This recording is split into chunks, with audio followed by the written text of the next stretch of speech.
Okay. But awesome. That's a pretty good turnaround. Yeah, Cool. I usually have right now I have about maybe 5 or 6 episodes in the pipipeline. But I've been wanting to talk to you for like, I don't know how long now. I know, it's been some time.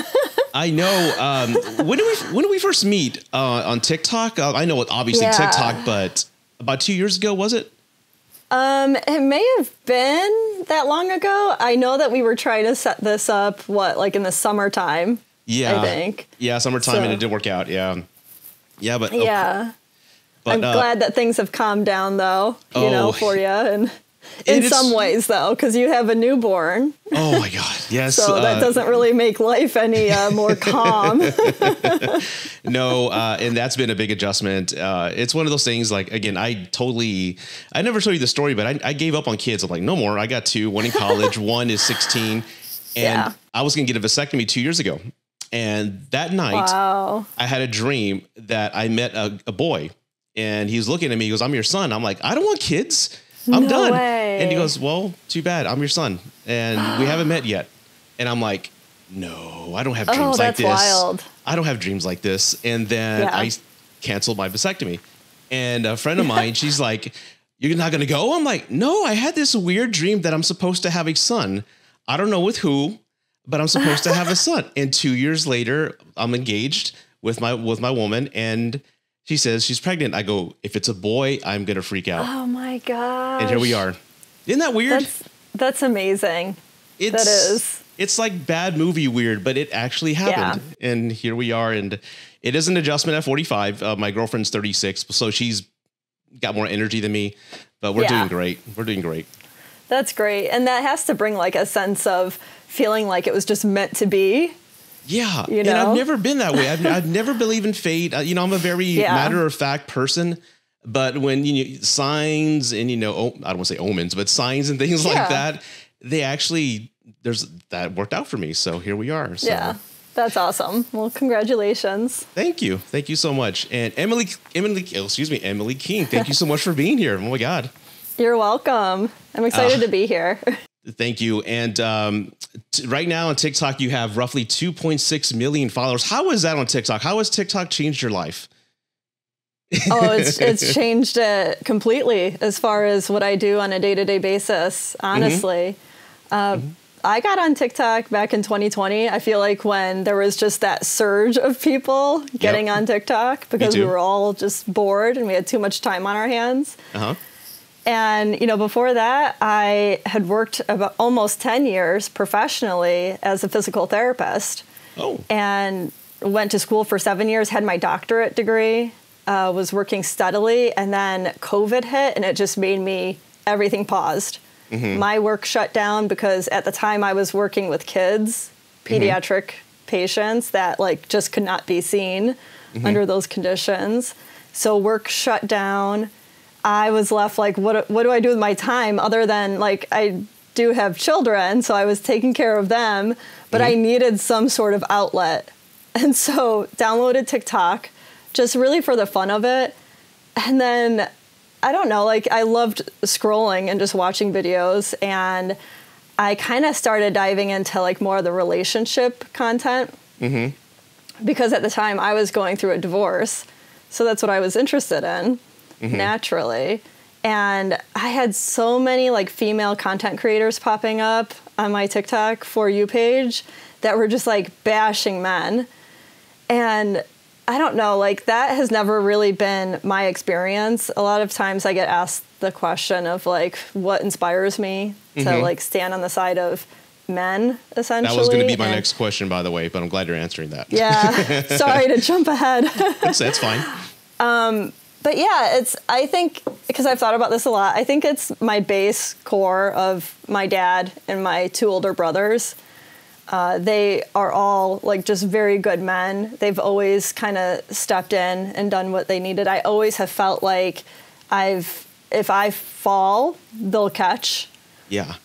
And I had a poor experience, with my marriage ending and with the divorce and kind of the circumstances surrounding that. And I was able to isolate those things, though, those people, one man versus another man. And I feel like that wasn't happening with what I was hearing on social media. It was like a woman had one bad experience and it just like meant that all men are that way. Yeah. Yeah. And so I just like started saying my opinions and surprisingly, started to take off from there. Yeah. And I think that's how we connected, because divorce is actually, what I talk about the same thing, especially mine. And I do love the fact that you do speak on behalf of men's mental health, men's feelings, and just overall, you speak against the toxic treatment that we see, like wives tend to pick on their husband on social media, and you tend to speak against that. I do love that. And before we get into all that good stuff, I've been wanting to ask you this for about 2 years now. Where did the slide come from? Where did that come from? Another popular question. Yeah. You know what? So my content where I was talking to my camera phone in the mirror, it started off with me walking up to my mirror. So you could see my feet, and then I would just shift my phone up. I thought it was just like a cute, I don't know, like lead in to what I wanted to say, and then a quick lead out. Like I just wanted to have really cute like things that I wanted to say, where I just like stepped in, say my point, and then step out. Yeah. And so I started with the steps, and then like I did a side step for a while. And then I have hardwood floors, and I really do like, I'll wear my socks. I'm in the frozen upstate New York area, so always freezing. I have socks on, hardwood floors combined with that. Like it's just easier to slide. And it makes it for a grand entrance and catches the attention of the viewer. So like, hey, that's a good little gimmick. I like that. That's good for her. Yeah. Of course, I couldn't do that because I'm so clumsy. I'd twist my ankle or tear my meniscus, and then I have to go see a therapist, like, physical therapist to fix that. Exactly. So there's no way.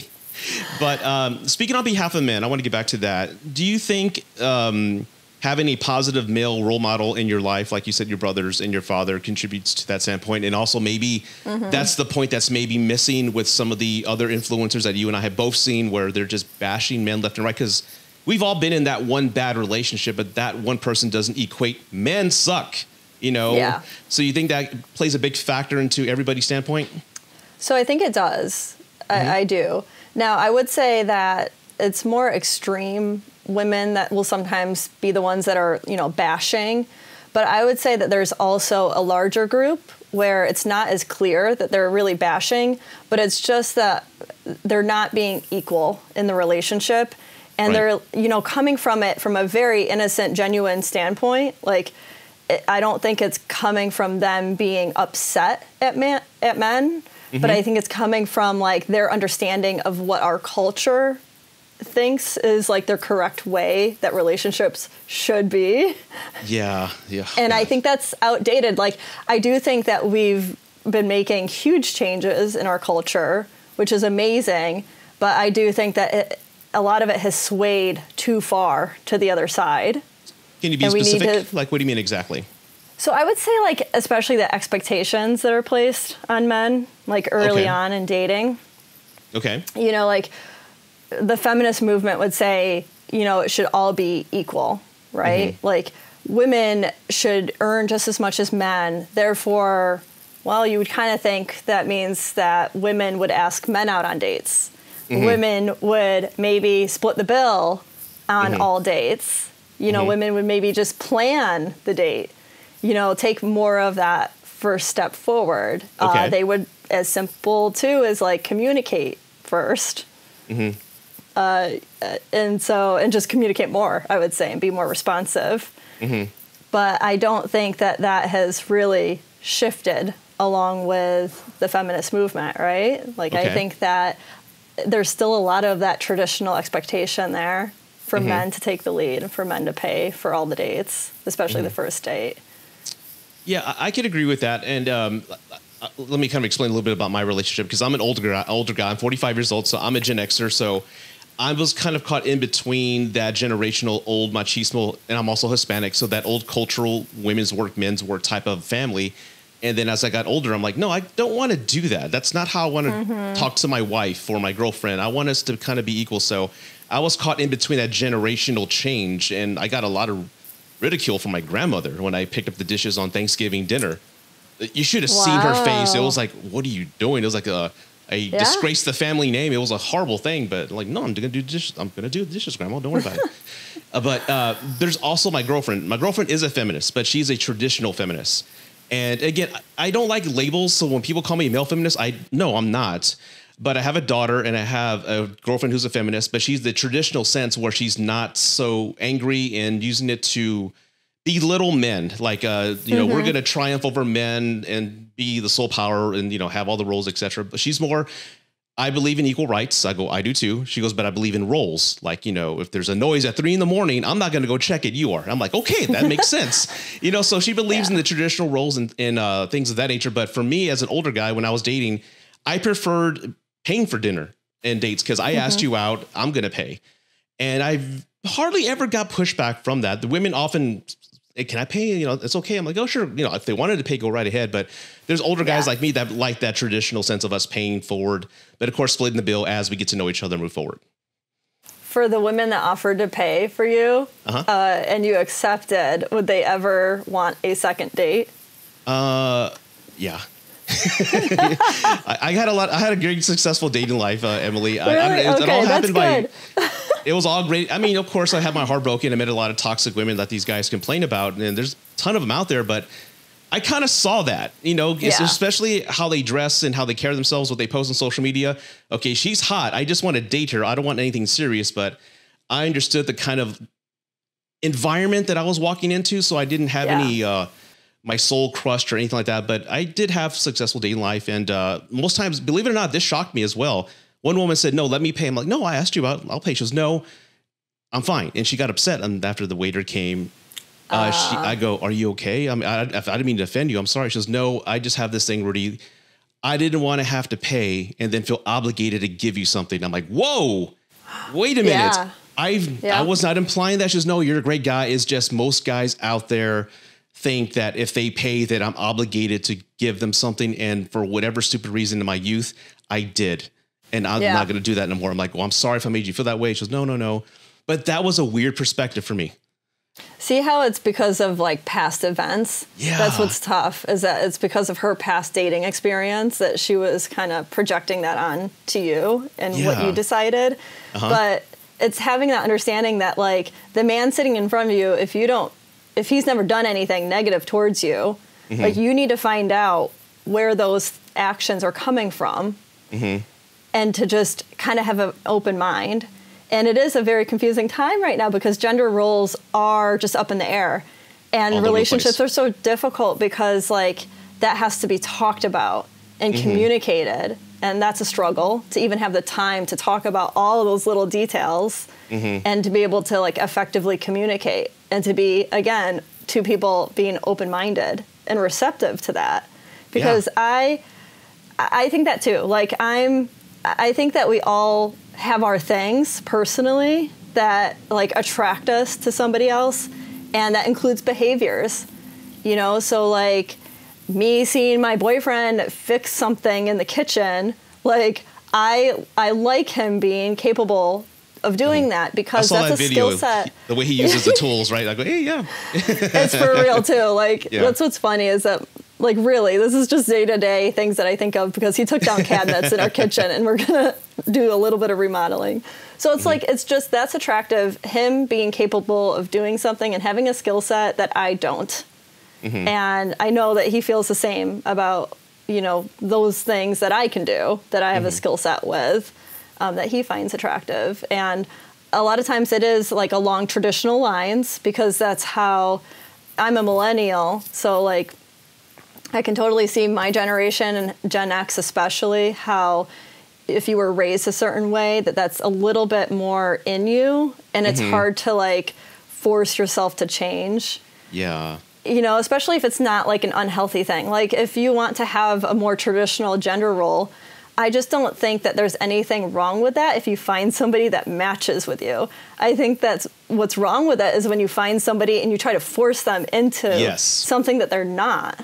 And that's what I think like a lot of like what we see relationship wise that's difficult that people are fighting about, and then they go on TikTok and they're complaining and they're saying this is wrong. It doesn't mean it's wrong. It means that it doesn't match well with you. I 100% agree. I'm so glad to have you on here because there's all these so many other questions I want to ask you. But speaking of relationships, you mentioned earlier they're complicated now, and I guess this is a two-part question. Do you think it's overcomplicated, or are we just making it more complicated? Because maybe it's just as simple as what it normally is. I feel, and I want to ask your opinion on this, I feel that when a lot of young men come yelling at me, because again, I'm kind of like, you and I have the same content. I do speak on behalf of men, but also women, because again, I have a daughter and I have a lot of female friends, etc. So there are a lot of bad men and women out there. So when I see people complaining about women, I always ask, are you speaking from experience or just what you see on social media?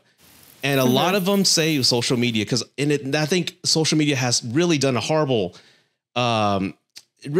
effect when it comes to people's idea on what women are really like or what men are really like. And I want to ask, with your audience, are you kind of noticing that too? Like people are just speaking based on what they see on their phone and not from personal experience? Yeah, absolutely. I mean, I think that social media is a great amplifier. That's the correct word, right? Yeah. It amplifies. Like, so maybe it's linked in some sort of real world experience first. But then social media can oftentimes just amplify it. It can show you the things that you already believe in times 10. And so it just reinforces it over and over and over again. Right. So I do think, I think relationships are a bit more complicated just because the environment is more complicated. Ooh, right? That's a good point. You have more of these influences. Like, I definitely like to simplify things. I totally do that in my content because I think that we need to remember that relationships can be more simple. It's almost like somebody trying to find their perfect person, and they overcomplicate it, and then they just go on and no one's good enough for them. And where is that going to lead? I think we all know where that's going to lead. Exactly. So again, that's like overcomplicating the situation between people. But I do think as far as like a wider scope and in the environment aspect, especially with social media, and again, going back to not understanding gender roles or not having strict gender roles, definitely complicates things. Yeah. And again, social media, I can only imagine what I would be like as a young adult with a phone in my hand. I'd be a mess. I'd be a complete mess. It's scary. And I'm sure like you see it with your older kids. Like I have an 8-year-old daughter and I'm already seeing the influence of that on her, of like YouTube kids. Yes. And even she's into playing Roblox now. And it's like some of the things that she'll say, it's like, it's scary. I'm like, I really don't think that I would be having the mindset that I do, like even if I was just a Gen Zer versus a millennial. And it's funny you mentioned that because my daughter is 19, right? And I remember before smartphones, before iPads, all that, she read books. She would read one book a week. And I'm talking thick books. And once I gave her a smartphone when she turned 15, she completely changed. Her attention span wasn't the same. She went to her phone, and now she's got like sometimes she gets depression because what social media says you're supposed to be and what you're supposed to have and how you're supposed to look. And I've had to wean her off the phone a little bit, and it can be really detrimental to kids, especially developing. And now with my girlfriend and our son, who's 2 months old, I'm telling her I don't want him to have a smartphone. I don't want him to have anything until maybe he's older, but at the development years when he was a little kid, I don't want him to have one. And that's just kind of me panicking because I've seen the difference between kids not having it and with smartphones in their hand. And again, those are kids. So I can imagine with young adults, going through all these emotions of heartbreak and, breakups, I can only imagine how that kind of hurts them in the long run. And that's why I'm glad there's influencers like you and myself, I'm just going to throw myself in there, that are trying their best to really put good advice out there for them to listen to, because there's a lot of negative coaches out there that are just kind of fueling that hate. And I guess that ties to the next question is there obviously there is a gender war out there between men and women. And what are your thoughts on that overall? What do you think that stems from? And what do you think about that overall? Well, I think it stems from the past. Right? Yeah. There's never been a time where we're truly have been equal, females and males. Right. And I don't know if we're ever actually going to be equal. It's kind of like two kids in a classroom fighting over them not getting the same exact things. But the thing is that they have different needs. Right. Right? Like women and men are designed differently. So I do think that there's been a lot of progress, because the feminist movement has pushed a lot forward, which has been very much needed change. And, I can say that as a woman, but there's an extreme. There's an extreme on both ends. Yeah. And it's just about like getting to that point where there's a good, healthy medium. And then there needs to be freedom within that medium for individuals to, have what they desire. Now, let me ask you this. If I can just kind of rewind a little bit. You said divorce. And again, if there's anything you don't want to talk about, I can edit it out of the podcast, out of respect. But touch on that. Like, how long were you married and how did things how did you end up getting divorced? I mean, did you try working it out? So if you can just tell that story real quick. Yeah, we were married for 12 years. I got married at a very young age of 21. We were high school sweethearts. So we had been together already 5 years, even before we got married. So very long history. And then we had 2 children together. I would say after the second child, we went through like some really huge life changes. So that increased stress on the relationship. But the absolute breaking point was him stepping out on the marriage. So he cheated. And then, we kind of went through, it kind of went quickly in that I'm somebody that I knew like I wouldn't be able to be okay with that. But I had to work through my emotions for a couple of months. So it took really a couple of months to decide that that's what I was going to do. Like we were going to go through a divorce. And then the divorce proceedings actually took a while. Did they? Okay. It did, because COVID kind of slowed everything down. It happened right in that timeline. So I was separated, when I started TikTok. And that's, on my TikTok is where I was kind of starting to talk about my personal life, and then like it was kind of the secret space where I felt like I could vent. Because I felt like things were happening to me that were just insane. And I didn't want to tell all my friends and family because I didn't want to like purposely bash him. But then like my TikTok started getting more popular. And then more and more started coming out. And then, I almost felt bad at times for saying things and sharing things, even though it was like good for my mental health. Cathartic. To do that. Yeah. I was like, this is turning into something else. This isn't just a closed space anymore. And so I really literally don't talk about him anymore. We do have a very good co-parenting relationship. That's we do. Good. And, I think it's because I started respecting his boundaries and he started respecting my boundaries, within that co-parenting relationship. Wow. So our stories are identical to the point. High school sweetheart, married at 21. I'm the husband who cheated. I did all that. So had 2 kids. Wow. Yeah. So what do you... That's wild. That is wild, yeah. And that's how I gained notoriety, by telling that story. I had no idea no one would listen. And then I was the most hated man on TikTok for a few months. And then people just started seeing, hey, he's actually not hating his ex-wife. He's taking accountability. He owns up to his mistakes. So that's how I started. I will say, like, when it comes to like people's opinions and social media, like cheating is, I swear, like worse than murder. Oh my God, if you say that you've cheated, or, if me as a woman, I'm pointing to this, whoever has cheated, like there really is a war then, especially if it's a man. Oh, yeah. Right? Because there's that difference. I think if like a man is a cheater versus a woman is a cheater, I think we kind of consistently see that. But like men that cheat like have zero support. I mean, I actually saw my ex go through that. Like his parents were kind of there for him, but I'd say other than that, like as soon as it got out that that's what broke us up, like all the support is withdrawn, and it's obviously like you can speak to it. Like it's a huge mistake. People make mistakes and they shouldn't be, I don't know, deemed as a horrible person forever. Like I can say that even about my ex. Like I don't want him to be deemed as a horrible person forever. He's my my children's father.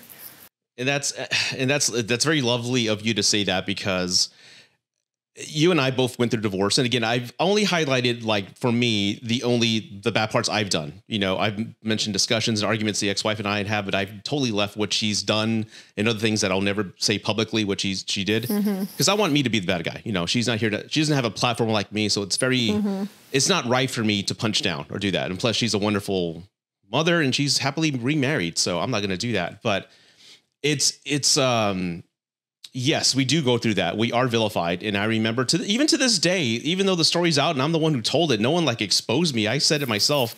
Yeah. Every 6 months I get this recycling of like, he cheated on his wife. I'm like, everybody knows that, dude. It's like, we're talking about this again just because you discovered it. Now it's new. So I have to go through this resurgence of like hate again and people rediscovering me, which is fine. I blame myself for saying that out publicly, but I'm not ashamed of it.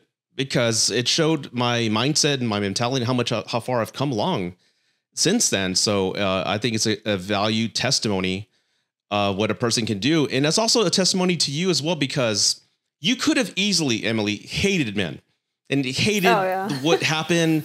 And I'm never going to get married again. You know, men are trash, et cetera, but you didn't.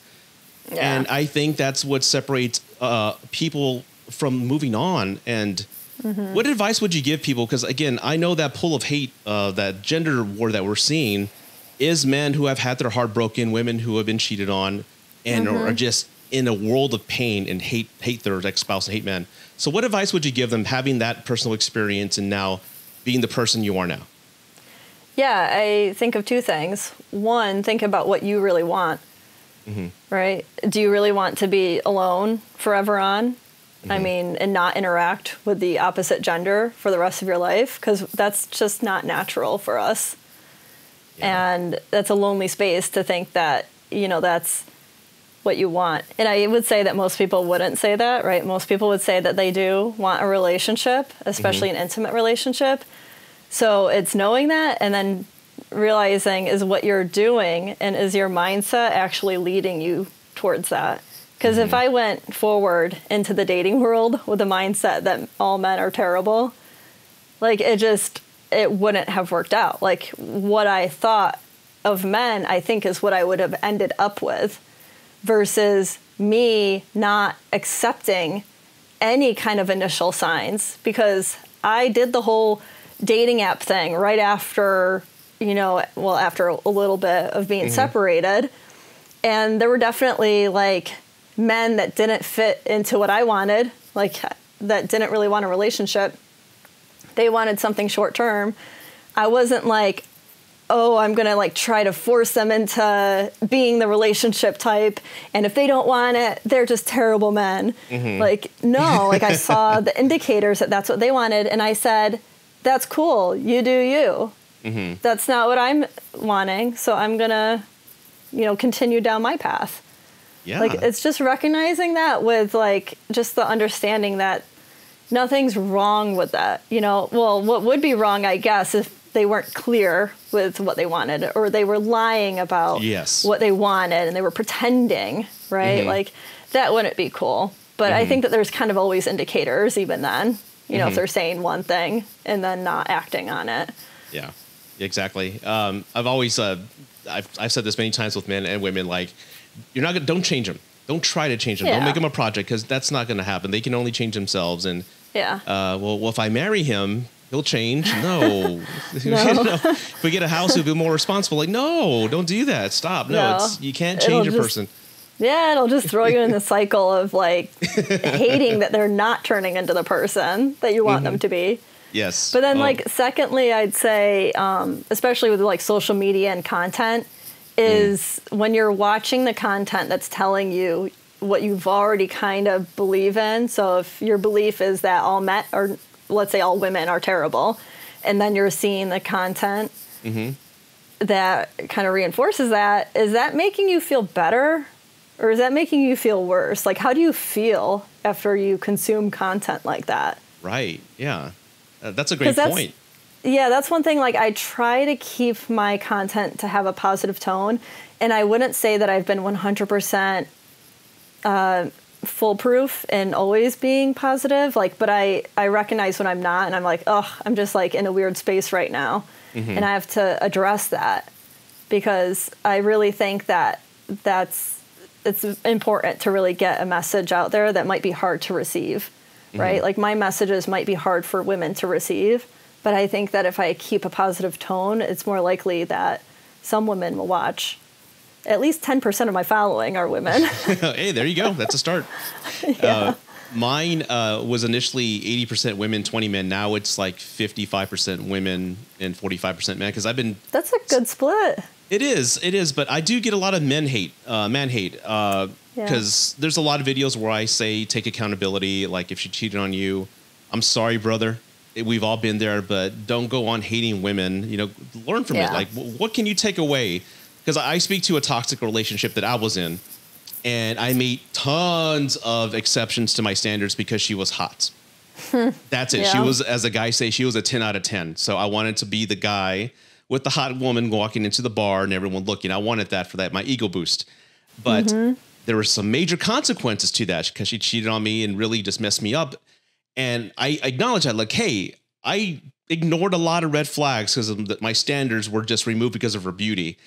And I look inward, guys. Maybe you made some exceptions. Maybe you chose the wrong woman. Maybe you made yourself a little bit more vulnerable too soon than you had to have been. So maybe you should just hit the brakes sometimes. And I do get a lot of men, when I say take accountability, no, it's the women's fault. I go, well, maybe in some cases, but you got to look inward. So I do get a lot of hate from men saying that I'm a simp because I'm telling them to take accountability. And I'm like, simp equals taking accountability? What do you mean? It's the women's fault. So I guess it kind of transitions to my next question is the MGTOW movement. There's men going out on their own that I'm pretty sure you've seen on social media. What are your thoughts on that, where men are at the point where they're just giving up on women and relationships and going about their own? Yeah, I think it depends on the extent, right? It's kind of like what I was talking about earlier. Like, is it really natural for us to want to be isolated and kind of be on our own and not want that relationship? Because I don't think that's what we naturally want. I think that we naturally crave having an intimate relationship. We want to be understood. We want to be loved. So I think that there's some times and phases in life in which you could totally step away. I think that's important, especially when you've had a relationship end, to take time. But I think like the MGTOW movement, as far as I understand, like it's typically seen as that more extreme, like never going to be in a relationship again. Yeah. Is that what you've seen? I've seen them just more or less, they're stepping away from anything related to women because the system, like the court system, is geared to women in divorce, which I can agree with that to a certain extent. My personal experience is no, we went 50-50 and I had a good lawyer and I was involved in all the proceedings. So I asked a lot of questions. So I wasn't screwed over as most guys were, which I know in some states they can't help that. But more or less when the court system's revised and it's more of a 50-50 split, is what I've seen. They're stepping away from it. Plus they're saying the standards are all there. More or less women are asking for the world, like these 1%er guys, 6 foot, 6 figures, all this stuff. Yeah. And they're not that. So they're giving up on, okay, well, if I'm not even going to make the cut, then why even try? So I've seen it a lot of reasons. And I'm like, okay, guys, okay, whatever. But that's what I've seen to answer your question. There's a lot that can be done, like in between there, you know? There are like things that you can do. Yes. To improve that kind of, you know, I don't know, your attractability, like your chances of finding somebody that does match well with you. I agree. I don't think you shouldn't give up too early in the game. I agree. But I do understand like their standpoints on the frustration level. I mean, I think that's what I speak to a lot of times. But I think that I think that maybe the MGTOW like guys would probably be followers of mine potentially, just because I do speak to those frustrations. But I think that that's also very relatable to a very large group of men that are not extreme at all. Like they want relationships, but they are just frustrated in the dating world. Let me caveat to the dating world. So in your TikToks and what you put out there, what have you seen that women are doing that are kind of contributing to making the dating world just not a desirable place for men? I think that it's the expectations a lot of times right now. And I think it's the amount of like options and overwhelm that a woman can have, especially on dating apps. Okay. Like, unfortunately, dating apps that is like where most people are meeting. I forget the latest stat. It was like 50 or 60% of people are meeting on dating apps now, or it might have been even bigger than that. So, I mean, that's a reality. And I think that women on dating apps are getting so many matches that, like, when it comes to the communication part, that's where, like, you know, if they have 20 guys, and I get it, but if they have 20 guys that they're talking to, like, they're going to let at least 15 of them drop off. Yeah. And then those guys, like, you know, are just left with either no more matches or, like, really poor, spotty communication because she hasn't made the decision yet on who, like, she likes the most and who she's going to allow to be pursued by. So it's difficult. It is. Do you think their dating profiles are the problem? Like, maybe they're not making efforts in their dating profiles to make them more marketable for the men? For the guys? Yeah. I think that does happen, for sure. I mean, I think I've seen plenty of female creators, like, showing the guys dating apps or dating profiles where it's like a blurry selfie picture is the first picture. Like, there are definitely things that, like, I've even talked about that guys can do on dating apps to help them out. Because they should see it as, like, their first foot forward, you know, their foot in the door kind of thing. Like, if she doesn't like that first photo, like, there's just no chance of you connecting. And this is what's tough, right? Because, like, dating apps, I feel like, lead with a photo, and it becomes very superficial. It's less natural. As a woman, I don't think there's any woman out there that will say that she can look at a photo and feel connected.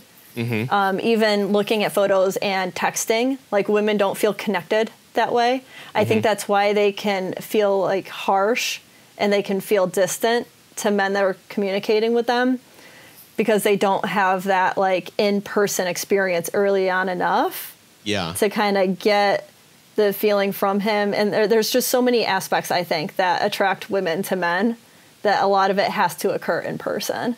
And so it's like eliminating that, and it's really tough then. And women seem more cold and distant because of it. It's funny you say that because I remember dating apps. I hated my first impression being a text. I prefer, I'm always shaking hands, looking you in the eye. How you doing? My name is Rudy. I love that first encounter, that first impression. And when it was just a text, I'm like, oh God, I don't know what to say. So I had success on dating apps, but I went about it I have no game. I don't know what I'm doing. I'm just gonna have fun and just have my personality showcased on this on these slides. So the tips I give men are like, hey, take great photos, but maybe have some of your personality behind you. Like, every photo I took had movie posters. Like, even now, I had movie posters in the background, or like my favorite movies, or like my favorite place to be. And when a woman would reference Beetlejuice, I knew she and I connected. I'm like, hey, she knows the movie. So that's kind of the way I went about doing it, just putting more like a tactical advantage in better photos in your profile, because women are detectives. They look in the background. They're looking at everything around you. So use that as to your advantage.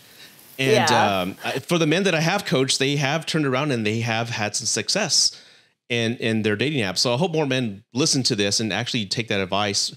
And I also come from another generation where we didn't have dating apps in the 90s.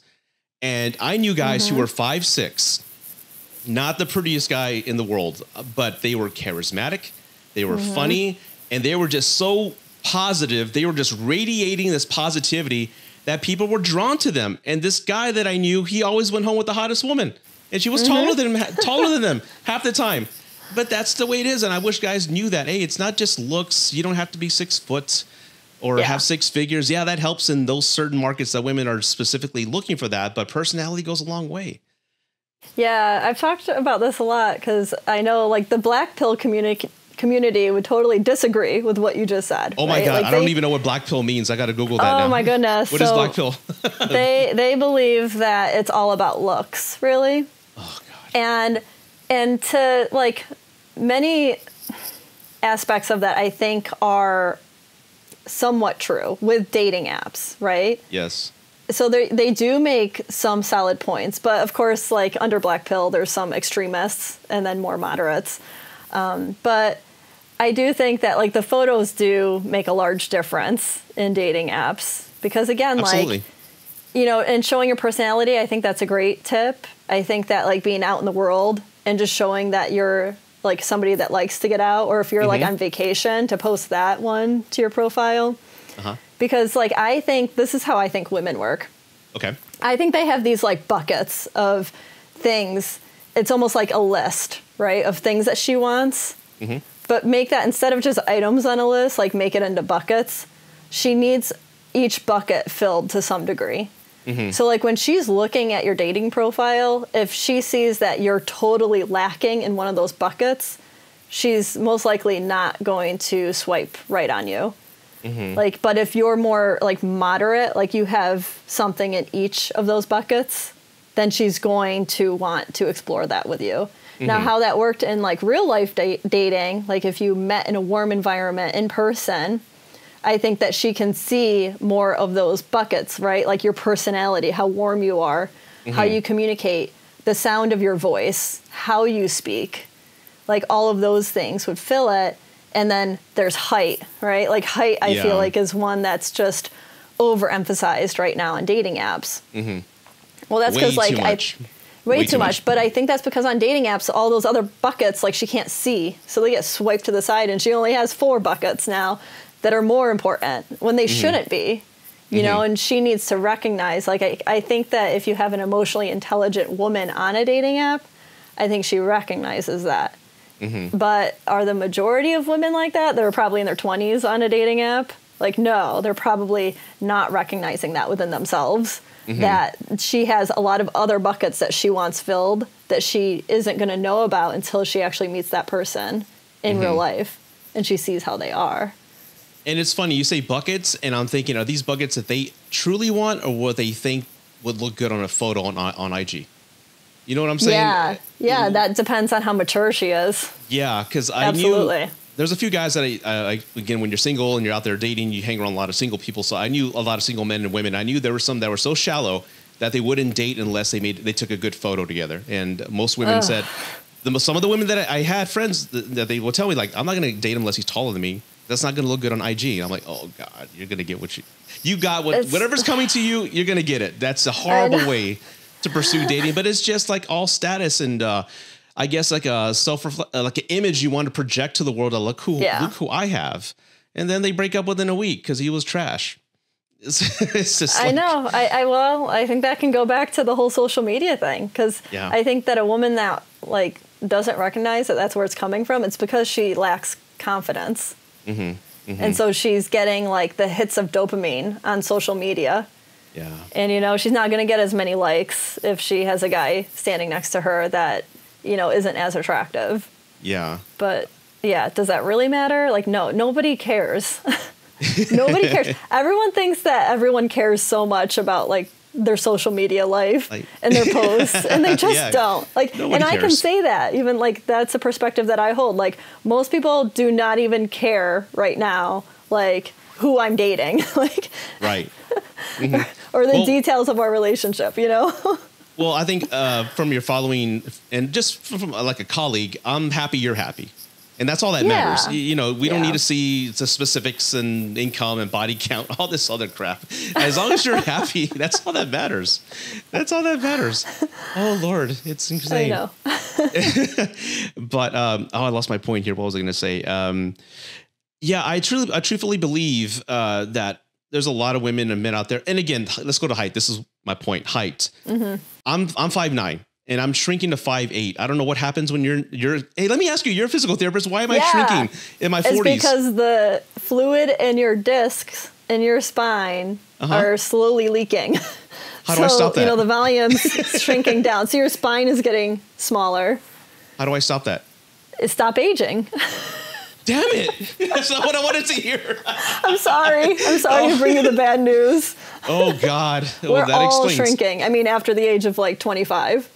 Can I go see a chiropractor? Maybe he can put that rope around my neck and pull it like I see in the YouTube videos. You know, that will make you taller, but for only about 5 minutes. Okay. All right. So I can't help. I did that in PT school. I was on a traction unit where like you lay down and you really do get strapped in and you get pulled and it feels great. Yeah. And I stood up, and I had a peer of mine that we were the same height. And I stood up from the table, and I was clearly like 2 inches taller than her. And it was the weirdest thing. Oh, wow. But then the next student took their turn. And by the time they were done, I looked back at my friend, and we're level now. So there's nothing I can do about it. It's aging because fluid's leaking from my spine. Yeah. In layman's terms. Okay, wow. So okay, I can't help it. Anyway. Have a great day. Thank you. Podcast is over. Be sure to follow Emily on our social links. Back to my point.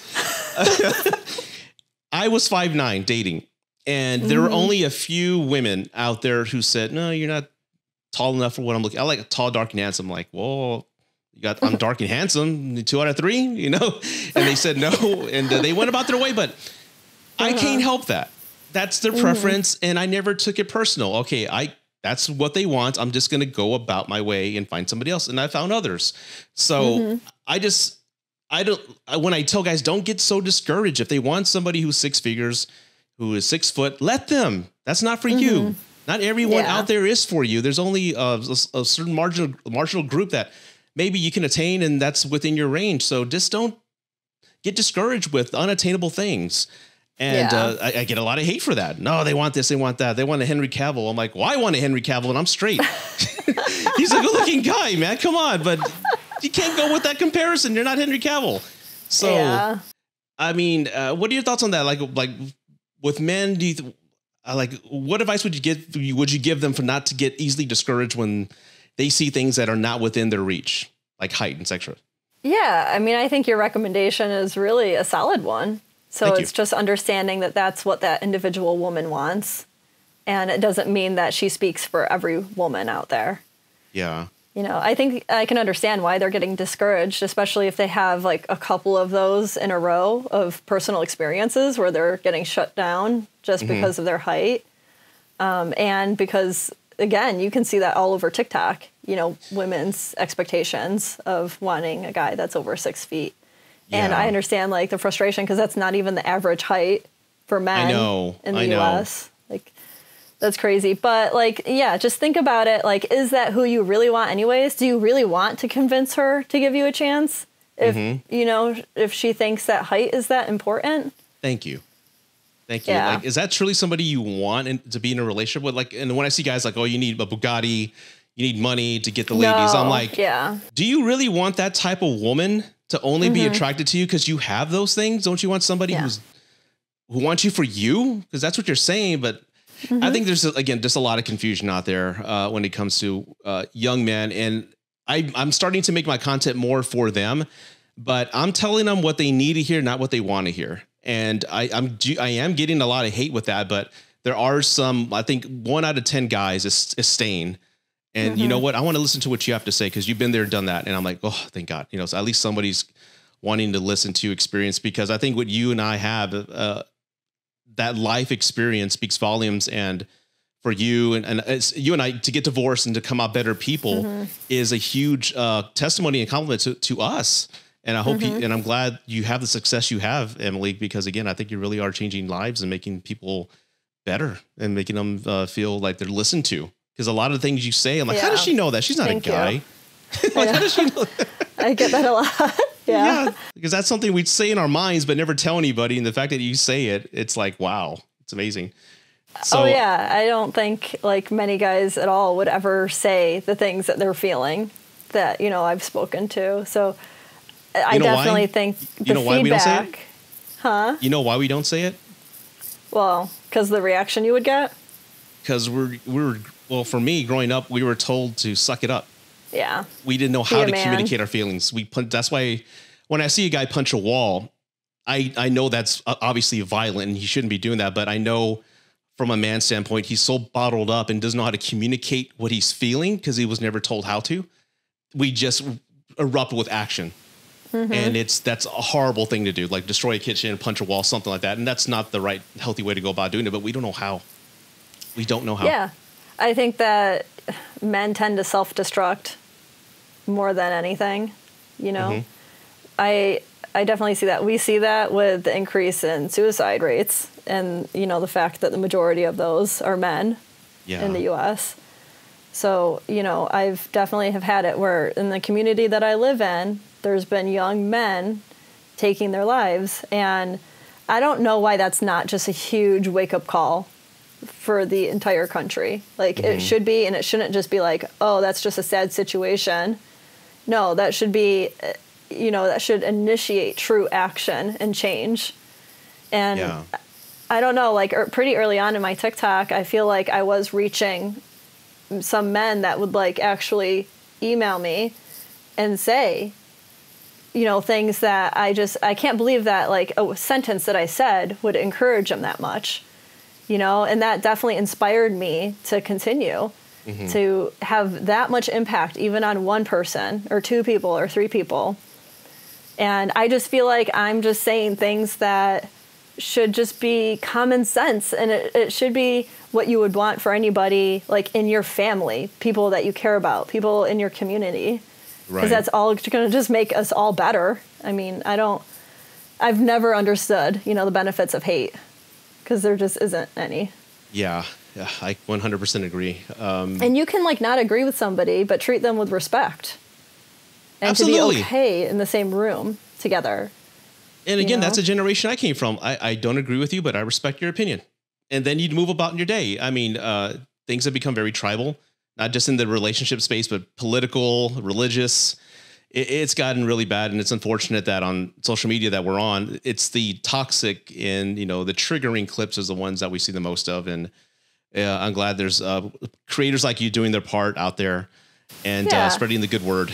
And and I think being able, like, I've been trying to push myself and having communication with like maybe other content creators that I don't agree with, Exactly. But like to be able to have a conversation, and I've done that on, I co-host a podcast Emily now and on Todd. YouTube. Yeah, it's the Emily and Todd podcast, and we've had like some big content creators in the manosphere on the podcast. Two of which like have open relationships. One was like a one-sided open relationship. One was just like the standard two-sided open relationship. And I think anyone that follows me would understand or knows that I do not agree with open relationships. And there's a lot of factors why. But like to be able to sit there next to somebody and have a conversation about it, and not me feel like, no, you're wrong and you're a terrible person for believing this. Like, you got to keep the communication open if you really want to have there be understanding and possible change. Yeah. I feel that when we all have to evolve. And to your point, that's why I always try to reach out to red pill people when I go live or do podcasts.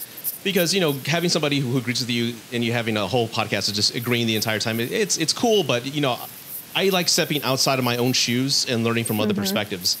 And I have a few booked for February, so I'm looking forward to that. But that's how we grow. And I've always felt that if you're at a point of learning where if somebody's telling you their lens of truth and you go, no, that's not what happened, then you are at an impasse. You need to really look at yourself and say, okay, why are you pushing away this person's truth? Because their perspective may not be something you agree with, but this is their truth. This is their life. At least try to understand and listen to them before placing judgment or having that internal reaction of like, no, I'm going to swipe away or not pay attention to this person. So I think if more people follow that advice, I think we'd all be in a better place. Yeah, absolutely. Yeah. But Emily King, again, I've been wanting to talk to you for the longest time. Thank you for being on the podcast. And, you're welcome, Rudy. Thanks for having me. Thank you so much. And where can people find you if they don't know where to find you? Yeah, so TikTok is just at Emily W. King, and Instagram, I've been really focusing on a lot more content there as well, and that's at Emily W. King _ because Emily W. King was already taken. Okay. And then same goes for on YouTube. It's just at Emily W. King. And then if you want to check out the podcast in which I co-host, that's at the Emily and Todd podcast. Awesome. Well, Emily King, thank you so much. Thank you.